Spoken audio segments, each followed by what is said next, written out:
में और कुरान में क्या फर्क है। लेकिन ये अजीब बात है कि हमारा डाकू भी जो है रामायण लिख देता है और जो कुरान पढ़ लेता है वो आतंकवादी हो जाता है। इतना ही फर्क है हमारे आपके बीच में। इसलिए ये मत कहिए, मदरसों को मत बचाइए। जिस मुल्क को आपने बनाया था रात रात चिल्ला चिल्ला करके आजादी के वक्त, उसमें 400 मदरसे थे, अब 4.5 लाख मदरसे हैं। और कोई रामलाल श्यामलाल, कोई आरएसएस की ब्रांच उनको पढ़ाने नहीं जाती, कुरान आप ही पढ़ाते हैं। और हमारी बात छोड़ दीजिए, हम तो बहुत पीछे हैं। हम तो मुशरिक लोग हैं, हम तो मूर्ति की पूजा करने वाले लोग हैं। लेकिन आप मुझे बताएं भाई, आप तो एक अल्लाह के हैं, एक किताब के लोग हैं।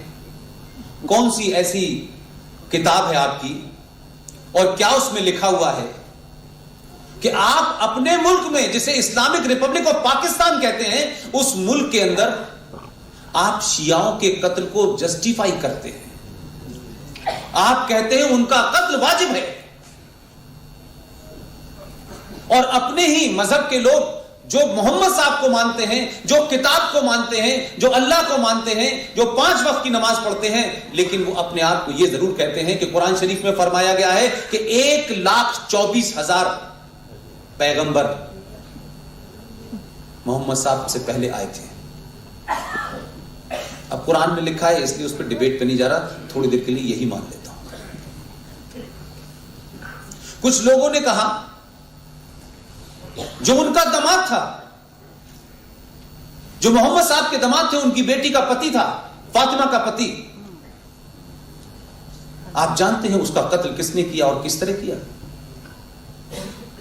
जब सुबह फजर की नमाज, जो सुबह 4:30 बजे पढ़ी जाती है, जब वो नमाज पढ़ने गए तो एक शख्स उनके पास में लेटा हुआ था, मुंह उसका नीचे था, काफी देर से लेटा हुआ था। उन्होंने पूछा कि भाई तुम नमाज पढ़ रहे हो कि तुम लेटे हुए क्यों हो? तो उसने कहा मेरी तबीयत ठीक नहीं है। उन्होंने नमाज पढ़ना शुरू कर दी। वही शख्स उठा जो तलवार छुपाए हुआ था और गर्दन उनकी धड़ से अलग कर दी। उसका नाम बताओ कौन है? अगर तुम्हारा बस चलता तो तुम उसे भी हिंदू साबित कर देते हैं। मोहम्मद साहब के दामाद के कातिल और करबला के मैदान में उनके नवासों के मारने वाले जितने भी थे, सारे नवासों को मारा गया, उनके खानदान को मारा गया। उन सब ने कलमों का पढ़ पढ़ के, नारे तकबीर अल्लाह कह करके उन सब का मर्डर किया। हम नहीं थे, हमारा कोई हाथ नहीं, हमारा पैर भी नहीं, लेकिन तुम उनको जवाब दो पहले कि जो शिया हो गए, जो इमाम हुसैन के मानने वाले थे, जो अली के मानने वाले थे, आपने कैसा इस्लाम बनाया है? कौन सा कुरान आपने लाए हैं? क्या आप कहते हैं कि उनका कत्ल वाजिब है? तो फिर साफ साफ कहो कि मोहम्मद साहब के खानदान को मारने वाले वही लोग हैं जिनका नाम आज अल बगदादी है। और पूरा सच पढ़ाओ। और फिर मैं भारतीय लोगों से मेरी शिकायत है कि हम हर छोटी छोटी चीज को पढ़ते हैं, या तो कहने से डरते हैं या सच बात जानते नहीं, और जानते हैं तो चुप रहते हैं। जो लोग आज हमें मूर्ति पूजक कहते हुए हमसे खास किस्म का मोहब्बत रखते हैं और ये कहते हैं कि इनका कत्ल वाजिब है, और कुरान मजीद की 30 आयतों में 34 बार आता है जिहाद का जिक्र, ये जिहाद किससे करना है? किस लिए करना है? आपने तो कुरान शरीफ को बदल दिया अपनी सुविधा के अनुसार।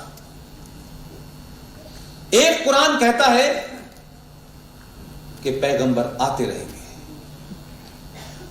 वो किसी शक्ल में आए, किसी धर्म में आए, इससे मतलब नहीं है, वो पैगंबर आते रहेंगे। वो कृष्ण जी को भी, रामचंद्र जी, सबको अपना पैगंबर मानते हैं, उनको कोई प्रश्न नहीं है। लेकिन जो लोग इनको मानते हैं आप उनका कत्ल करते हैं।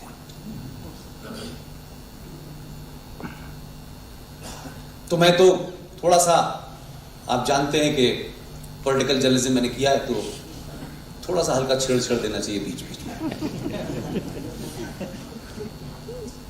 तो पैगंबरों का ना तो रंग बताया गया था, न कोई उनका कपड़ों का लिबास बताया गया था। अब ये गलत बात है कि आप 2014 के आदमी को पैगंबर नहीं मानते, लेकिन काम तो पैगंबरों जैसे कर रहा है।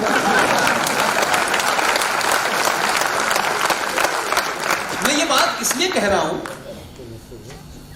कि आप उसे कुछ भी माने, लाख हम कहें कि साहब वोट हमारे से जीता है, हम ही ने हमारा दावा उसके ऊपर पहले है, इस सब के बावजूद भी गैर इस्लामिक काम जो इस मुल्क में पिछले 70 सालों से हो रहा था और हमारा उसमें कोई रोल भी नहीं था, ना ही हम उसमें भागीदार थे, कि जो कुरान में डाइवोर्स देने का तरीका है उसको दरकिनार करके एक नए किस्म का आपने डाइवोर्स तरीका निकाला जिसको निकाह हलाला कहते हैं। अब इस आदमी ने कौन सी लैंग्वेज में कुरान पढ़ा है पता नहीं मुझे, कौन एडवाइजर है, लेकिन अच्छा एडवाइजर है। इस पूरी प्रैक्टिस को, जिसको पूरा मुस्लिम वर्ल्ड, आप मक्कारी तो देखिए, अरे भाई अगर मैं बीमार हूं और रहमान भाई कोई मुझे दवा बताएंगे तो डॉक्टर है तो मैं मानूंगा ना कि भाई दवा ठीक है, मैं तो बीमार आदमी हूं। लेकिन इस पूरी कम्युनिटी में से, आसाम से कन्याकुमारी, कश्मीर से लेके कई, किसी ने भी, मौलवी, मुफ्ती, हाजी, बड़े बड़े नाम है, बाप रे बाप, हर आदमी चलता है तो लगता है पूरा कुरान शरीफ चल रहा है उनके साथ। किसी ने, एक ने नहीं कहा कि जिस औरत को लेकर के मोहम्मद साहब ने बहुत सारी हिदायतें दी थी, जिसका दर्जा बड़ा आला था, भाई तुमने अपने घर में अपनी ही बीवी को एक ऐसे प्रोसेस में डाला है कि तुम अपनी मर्जी से उसको तलाक दे दो, अपनी मर्जी से दे दो। खाना गर्म है, खाना ठंडा क्यों है, फोन क्यों देर से उठाया, कपड़े क्यों नहीं दिए, इन बातों में तुम तलाक दो, दे दो, यहां तक भी सही है। लेकिन दुनिया के सुप्रीम क्रिएशन जिसे औरत कहते हैं, आपने कहा कि अगर मुझे 1 घंटे बाद यह होश आया कि मैंने तुम्हें तलाक दे दिया है और अब मुझे यह एहसास होता है कि मुझे तलाक नहीं देना चाहिए था और मैं दोबारा से तुम्हारे साथ रहना चाहता हूं, तो तुमने क्या डेफिनेशन घड़ी यार, कमाल के मक्कार हो यार।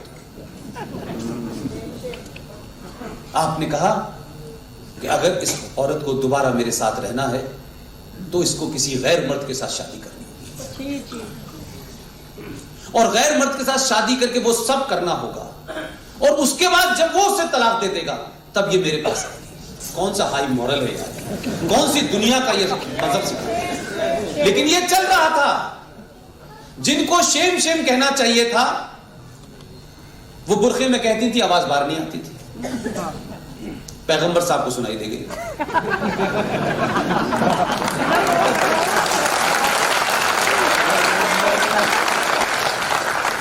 अपने यानी भेजा था राम मंदिर बनाने, लेकिन अगला कह रहे पहले मैं जरा ये ठीक ठाक, हमने कहा चलो ये भी करो। लेकिन पूरी कम्युनिटी इस बात से नाराज है कि हमारे मजहब में ये आदमी दखल दे रहा है। अब पूरे इस्लामिक वर्ल्ड में कोई इस बात से नाराज नहीं है। अब मुझसे लोग पूछते हैं कि यार ये मोदी जब भी जाता है इस्लामिक कंट्री में इसको लोग अवार्ड देते हैं, हर जगह इसको अवार्ड दे रहे हैं। तो बोले उनको पता है निकाह हलाला क्या है, लेकिन ये नहीं चाहते, ये नहीं चाहते, ये यही प्रोसेस चाहते हैं। तो आप जब संविधान पे के पद पे बैठते हैं तो संविधान की रक्षा कीजिए, उसके बीच में कोई आए आप मत मानिए।